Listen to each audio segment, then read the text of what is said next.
नमस्कार श्रोताओं, मैं दीक्षा बिस्ट, असिस्टेंट प्रोफेसर योग विभाग से। और आज के इस वीडियो में हम जानेंगे घेरन संहिता के अनुसार षटकर्म भाग 2 इसीलिए क्योंकि जैसे कि हम सभी को पता है कि महर्षि घेरन ने षटकर्मों को विशेष स्थान दिया है और बहुत ही विस्तृत उसमें विवेचना हमें षटकर्मों की प्राप्त होती है। तो षटकर्मों को एक ही वीडियो में समेटना संभव नहीं था, इसीलिए इसके हमारे द्वारा 2 से 3 पार्ट्स किए गए हैं। तो इस वीडियो में आप जानेंगे, भाग 2 में आप जानेंगे वस्ति, नेति और नौली क्रिया के विषय में। तो आइए जानते हैं सबसे पहले कि नेति क्रिया क्या होती है, इसका मूल अर्थ क्या है, कितने इसके प्रकार बताए गए हैं, क्या क्या इसमें टेक्निक्स है, इसकी बेनिफिट्स क्या क्या हैं और क्या क्या आपको इसमें प्रिकॉशंस लेने चाहिए। वस्ति क्रिया का सामान्य अर्थ वैसे तो बड़ी आंत से होता है। बड़ी आंत अर्थात हो गई आपकी लार्ज इंटेस्टाइन, ठीक है। तो वस्ति क्रिया में आप सबसे पहले आपकी लार्ज इंटेस्टाइन की जो है सफाई यानी कि शुद्धिकरण किया जाता है और इसीलिए इसको वस्ति क्रिया कहते हैं। अब ये महर्षि घेरन ने इसमें बताया है कि मूलतः इसके 2 भेद उनके द्वारा बताए गए हैं, जिसमें जलवस्ति और स्थलवस्ति जो महर्षि घेरन द्वारा बताए गए हैं कि इसकी जो है 2 प्रकार से इस क्रिया को आप संपन्न कर सकते हैं। तो सबसे पहले हम जानेंगे जलवस्ति कि इसकी टेक्निक क्या है, किस प्रकार से इसको करना चाहिए और कौन कौन सी ऐसी चीज़ें हैं, विशेष सावधानियां हैं जो इसमें आपको रखनी चाहिए, ठीक है। जलवस्ति जैसा कि नाम से ही स्पष्ट है कि इसमें आपको जल का यूज़ करते हुए ही आपको अपने बड़ी आंत यानी कि लार्ज इंटेस्टाइन की सफाई करनी होती है। तो इसकी टेक्निक बताते हुए वो कहते हैं कि सबसे पहले साधक को जल में, किसी भी बहते हुए जल में या फिर सामान्य जल में नाभि पर्यंत बैठते हुए उत्कट आसन लगाना है और वहाँ से आपको अपने गुदा प्रदेश यानी कि गुदा प्रदेश का आकुंचन और प्रसारण की आपको क्रिया करनी है, ठीक है। तो इसको उन्होंने जलवस्ति कहा है। जलवस्ति के माध्यम से आपकी बड़ी आंत की सफाई उन्होंने बताई है। नेक्स्ट वो बात करते हैं स्थलवस्ति, जिसको हम सामान्य तौर पे थलवस्ति भी कहते हैं। इसकी टेक्निक बताते हुए वो कहते हैं कि साधक को सरल पश्चिमोत्तानासन में बैठते हुए अश्विनी मुद्रा का अभ्यास करना है। अब अश्विनी मुद्रा क्या होती है? अश्विनी मुद्रा का अभ्यास अर्थात हुआ कि गुदा द्वार का आपका आकुंचन और प्रसारण की क्रिया ही आपकी अश्विनी मुद्रा कहलाती है। अब जैसे कि सरल पश्चिमोत्तानासन क्या होता है? सरल पश्चिमोत्तानासन में साधक को आपको सबसे पहले आपको आ जाना है दंडासन में आते हुए अपने दोनों पैरों के मध्य 10 से 12 इंच का गैप रखते हुए यानी कि कंधों के समानांतर आपको गैप रखना है और उसके बाद आपके अपने हाथों से आपके पैरों के अंगूठों को पकड़ लेना है, ठीक है। और आपकी जो बैकबोन है, कमर है, बिल्कुल सीधी रहेगी। तो इस स्थिति में बैठ के आपको अश्विनी मुद्रा का अभ्यास करना है। अश्विनी मुद्रा जैसे मैंने बताया कि गुदा द्वार का आकुंचन और प्रसारण आपको करना है, इसको स्थलवस्ति कहा जाता है, ठीक है। अब बात करते हैं कि इसके लाभ क्या होते हैं, क्या क्या इसके बेनिफिट्स हैं और इसको क्रिया को करने के लिए आपको कौन कौन सी ऐसे प्रिकॉशंस है जो लेने चाहिए। सबसे पहले वस्ति क्रिया के लाभ के रूप में वो कहते हैं कि जैसे सामान्य तौर पे आजकल जो सामान्य रोग है जैसे कॉन्स्टिपेशन है और एसिडिटी है, इसके अलावा जो जिनका बॉडी में पित्त बहुत ज़्यादा बढ़ा हुआ है तो उनके लिए ये बहुत ज़्यादा लाभकारी अभ्यास उन्होंने बताया है।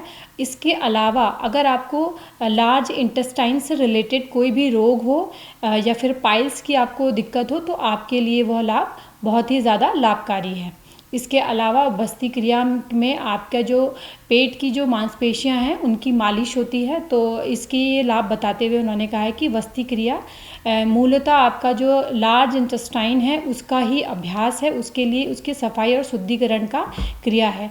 एक तरीके से आप इसे यौगिक एनिमा भी कह सकते हैं। जैसे एनिमा आपको मेडिकल लाइन में आपको जो एनिमा दिया जाता है उसी तरह योग के क्षेत्र में एक प्रकार का ये एक यौगिक एनिमा है, ठीक है।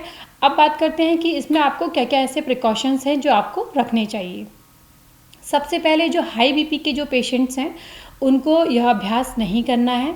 इसके अलावा कुछ सीवियर कंडीशन है जिसमें आपका पाचन संबंधी कोई रोग है जिसकी कंडीशन बहुत ज़्यादा है, यानी जैसे कि अल्सर है या फिर इसके अलावा कोई और ज़्यादा सीवियर कंडीशन है आपकी, और हार्निया जैसे रोगी के लिए यह अभ्यास बिल्कुल वर्जित बताया गया है कि ऐसे लोगों को इसका अभ्यास नहीं करना चाहिए। इसके साथ ही साथ जो जल बस्ती का अभ्यास बताया गया है उसके लिए उन्होंने कहा है कि जल बस्ती का अभ्यास कभी भी आपको किसी रुकते हुए यानी कि किसी इकट्ठा करे हुए जल में आपको इसका अभ्यास नहीं करना है। बेहतर ये होगा कि आप किसी भी बहते हुए जल में ही इसका अभ्यास करना है। ऐसा क्यों? क्योंकि जब आप इसका अभ्यास करते हैं तो आपके आंतों में जो सिमटी हुई जो गंदगी है, विषाक्त तत्व हैं, वो भी इसके इस अभ्यास के साथ साथ बाहर आते हैं। तो अगर आप किसी रुके हुए जल में इसका अभ्यास करेंगे तो वह आपके लिए हानिकारक हो सकता है। इसीलिए उन्होंने निर्देश दिया है कि इसका अभ्यास आपको किसी भी बहते हुए नदी में या फिर जल में ही आपको करना बेहतर होगा। ठीक है, नेक्स्ट आपका आता है नेति क्रिया।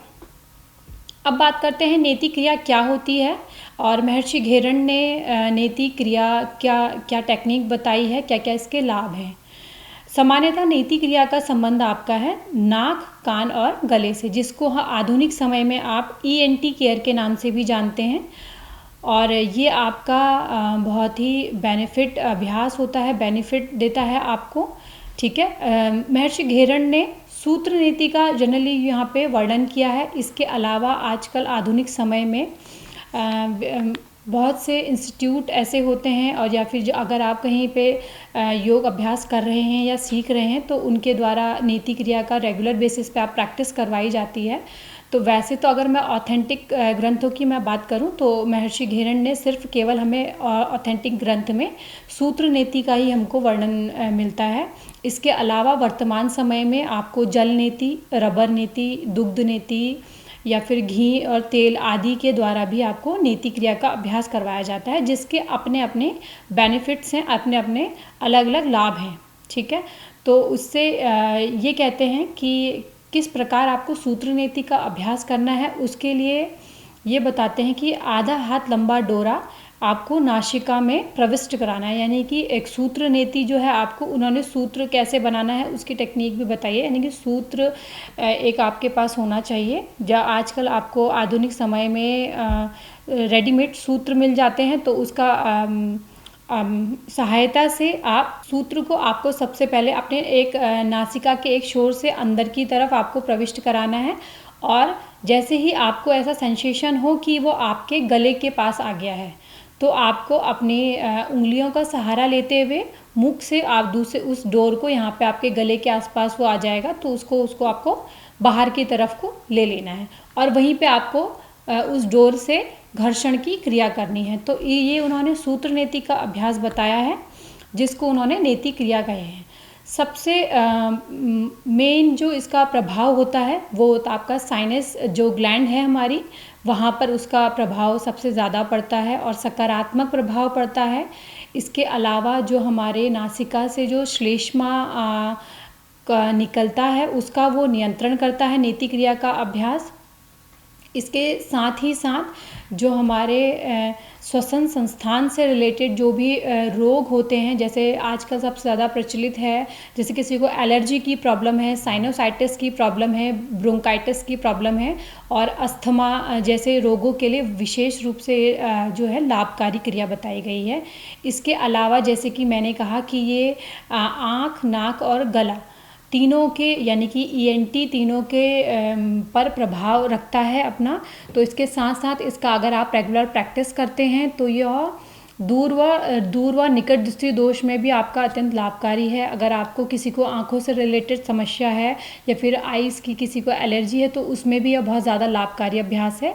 इसके साथ ही साथ आपकी जो श्लेष्मा जो झिल्ली होती है उसकी मालिश करता है और उसकी जो है क्रियाशीलता इससे बढ़ती है। ठीक है, इसके साथ जैसे मैंने कहा कि आपको कोई गले से रिलेटेड कोई डिजीज़ है तो उसमें भी इसका लाभकारी अभ्यास देखने को मिलता है। इसके अलावा आपको इसके लिए सावधानी क्या रखनी चाहिए, तो उसके विषय में वो कहते हैं, देखिए जैसे कि आप सभी को पता है, आपका जो नासिका जो प्रदेश है, यानी कि आपका जो नॉस्ट्रल रीजन है, वो बहुत ही ज़्यादा सेंसिटिव होता है हमारा। अगर आप नाक में कुछ भी एकदम से ऐसे डालेंगे तो वो आपको एकदम से सहन नहीं होगा, ठीक है। तो आपको जब आपका इसका अभ्यास करना है तो आपको बहुत ज़्यादा ज़ोर ज़बरदस्ती नहीं करनी है, बहुत पेशेंस के साथ इसका अभ्यास करते हुए आप करेंगे। नेक्स्ट वो कहते हैं कि अगर आप जो भी सूत्र यूज़ आप कर रहे हैं उसको यूज़ करने से पहले आप उसको अच्छे से धो लेंगे, तो उसको थोड़ा सा सॉफ्ट कर लेंगे, तो इससे आपको उसको नासिका में डालने से पहले उसमें आसानी हो जाएगी, ठीक है। इसके अलावा वो कहते हैं कि आपके हाथ और नाखून अच्छे से साफ़ होने चाहिए। इसके साथ ही साथ जब भी आप षटकर्मों का अभ्यास करें किसी भी प्रकार के, तो एक कुशल योग प्रशिक्षक के मार्गदर्शन में ही इनका अभ्यास करना चाहिए, क्योंकि इसमें बहुत ज़्यादा टेक्निक्स होती हैं इनको करने की और बहुत ज़्यादा प्रिकॉशंस होते हैं, तो उन सभी को ध्यान में रखते हुए आपको इनका अभ्यास करना चाहिए। इसके अलावा अगले जो है हमारा षटकर्म नौली यानी कि लौलिकी, जिसको हम जानते हैं लौलिकी के नाम से, उसके विषय में हम जानते हैं कि महर्षि घेरण ने नौली के क्या प्रकार बताए हैं, किस प्रकार से इसकी विधि बताई है। तो महर्षि घेरण, वैसे तो देखिए नौली जो होता है, नौली जो शब्द है लौलिकी, लोल से होता है इसका अर्थ, और जिसको सामान्य तौर पे कहा जाता है कि आप अत्यंत वेगपूर्वक यानी कि अत्यंत तीव्रता के साथ अपने जो पेट की आपकी मांसपेशियां हैं उनको घुमाने की क्रिया ही आपकी नौली यानी कि लौलिकी कहलाती है। महर्षि घेरण ने इसके 4 प्रकार बताए हैं, जिसमें हम पढ़ेंगे मध्यम या फिर सामान्य नौली, वाम नौली, दक्षिण नौली और भ्रमर नौली। तो ये 4 प्रकार उन्होंने बताए हैं, जिसकी टेक्निक बताते हुए वो कहते हैं सबसे पहले कि सामान्य नौली, यानी कि सामान्य नौली का आपको कैसे अभ्यास करना है। सामान्य से अर्थ हुआ कि सबसे पहले इस नौली के अभ्यास के लिए आपको अपने पूरी श्वास को पहले बाहर निकाल देना है, यानी कि आपको अपना जो फेफड़े हैं और आपका जो पेट का जो में जितनी भी श्वास है आपको पूरी तरह बाहर निकालनी है। उसके बाद आपकी पेट की जो मांसपेशियां हैं, पेट की मांसपेशियों को आपको अंदर की तरफ सिकोड़ना है, ठीक है। इसके बाद उसमें आपको श्वास को आपको बाहर ही रोक के रखना है और पेट की जो मांसपेशियां हैं उनको अंदर की तरफ खींच लेंगे। अगर आपके दोनों हाथ जो है आपके घुटने पर आप हल्का दबाव देते हुए इस क्रिया को करें तो आपकी जो उदर प्रदेश की जो मांसपेशियां हैं वो स्वतः ही आपके बीच में आ जाएंगी, ठीक है। तो ये एक तरीके से एक सामान्य नौली हुई, यानी कि आपका मध्यम नौली पहला प्रकार है और इसकी ये एक पहली आवृत्ति हुई, यानी कि पहला आपका प्रकार हो गया। नेक्स्ट वो बात करते हैं वाम नौली। वाम से अर्थ हो गया, वाम अर्थात क्या होता है, वाम का अर्थ हो गया बायां भाग, यानी कि इस नौली के अभ्यास में आपको क्या करना है, अपनी इस पेट की मांसपेशियों को आपको बाईं तरफ लेते हुए जाना है और बाईं तरफ उनको रखना है।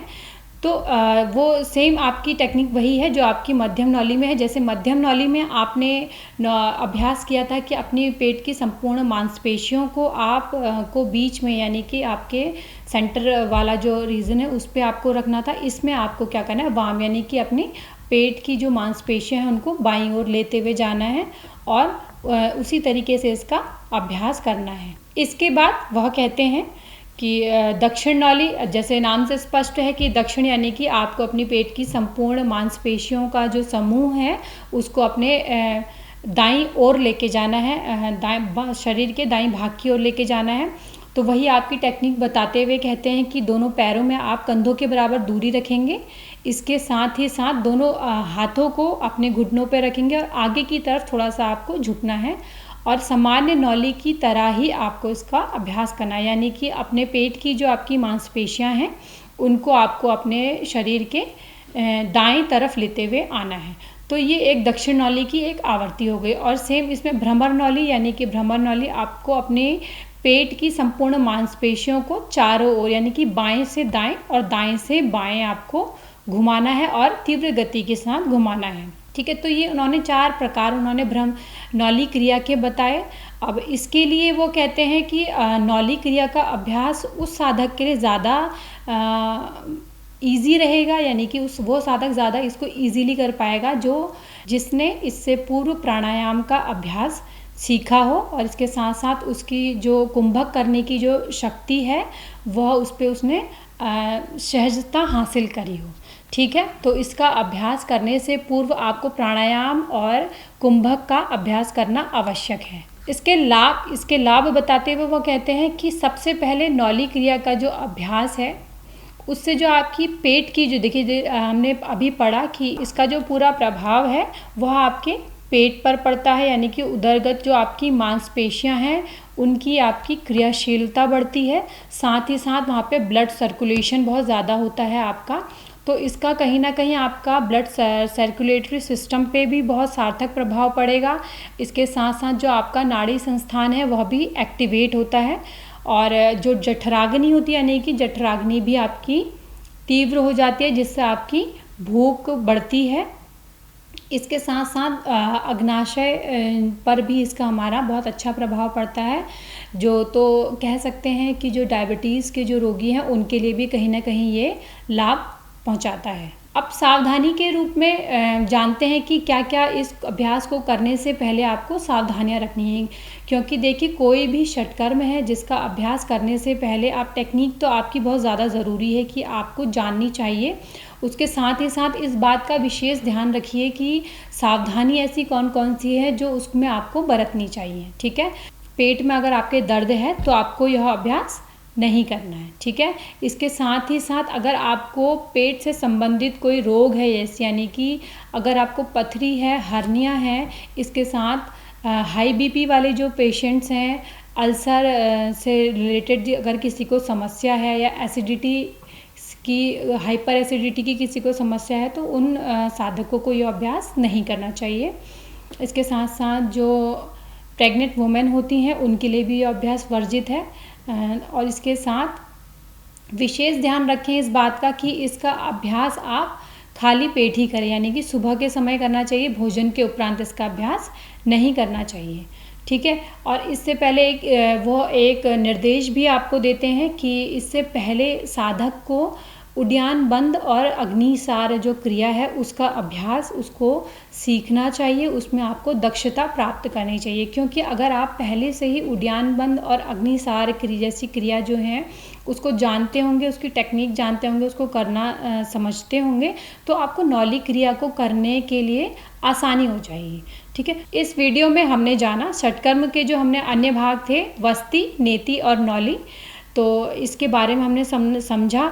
और ये तीनों ही इससे पूर्व के जो हमने अभ्यास पढ़े, ये तीनों ही अभ्यास आपका जो है आपके आंतरिक स्तर पर शुद्धि